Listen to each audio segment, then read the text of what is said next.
Bryan Lewis, the Director of Officiating, joins me here at the end of 2 periods of play, and thanks for coming in, Bryan, because you've taken a lot of heat in Toronto, naturally, because Toronto didn't win Game 6.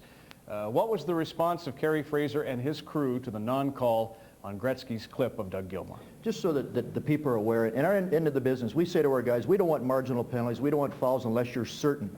This particular case, there was 2 or 3 elements come into play. Was it a follow-through? Was the puck bouncing? Elements of doubt, and when they're not 100% certain, it's pretty tough to put anybody in any penalty box and not be sure. And then if we took that and we flipped it in reverse, and just to say had the officials called it, we're all experts, we play back the tape, myself included. Look at the tape and say the puck did it, and not to be right and not to be sure. So our message to our people is, if you're absolutely certain it's a penalty, it's a stick-related foul, put the guy in the box. Would there be, as a Director of Officiating, any retribution for 3 fellows who missed that call? We discuss it at length at the end of the game. Just as an example, we're not proud at any time any call is missed, any player is hurt for whatever reason. Our people are called upon to exercise judgment throughout the games. What really doesn't show up in the status, how many times they exercise excellent judgment that doesn't show up in your press notes at the end of the period, they show up in ours. So we're extremely pleased that the job that they do with the amount of times they have to exercise judgment. This particular case, we discuss it at length to make sure why. Why did it break down? What fell apart? Where were the positioning of the officials on the ice, and why was it observed?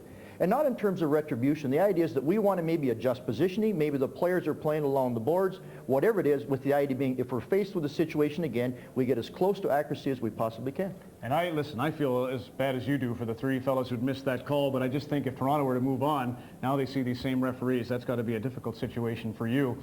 As a referee, there's 2 things that you'd think about. Calls late in games, in overtime, what do you say about it? And in this situation, with Anderson already serving a penalty, would a referee be expected to consider an even-up call? Terrible words to use. I'm going to say, for a guy that lives in the skin of an official, I'm surprised you use those terminologies. Absolutely, you know what I mean, absolutely not. What we say is if it's a blatant out-and-out stick-related foul, it's a scoring opportunity or something that's just obvious that has to be called. We put a lot of pressure on our officials not to call marginal penalties. But I think also we have to give the players some credit. They in their mind are saying we don't want to take foolish penalties, not do anything stupid. Teammates come in and take guys away where maybe in the early stages would have committed an infraction or would have caused some grief, scrums or whatever. So I think it's important that we acknowledge the players play differently, and the officials are instructed to let them play if that's the way they're playing. Well, 2 refs could talk all night, and unfortunately we want to see that 3rd period. But thank you very much, Bryan, for coming in. My pleasure. Thanks, Ron. The National Hockey League Director of Officiating. 3-2, the Los Angeles Kings lead at the end of 2 periods of play. We'll continue our coverage on Molson Hockey Night in Canada and the Stanley Cup playoffs on CBC television.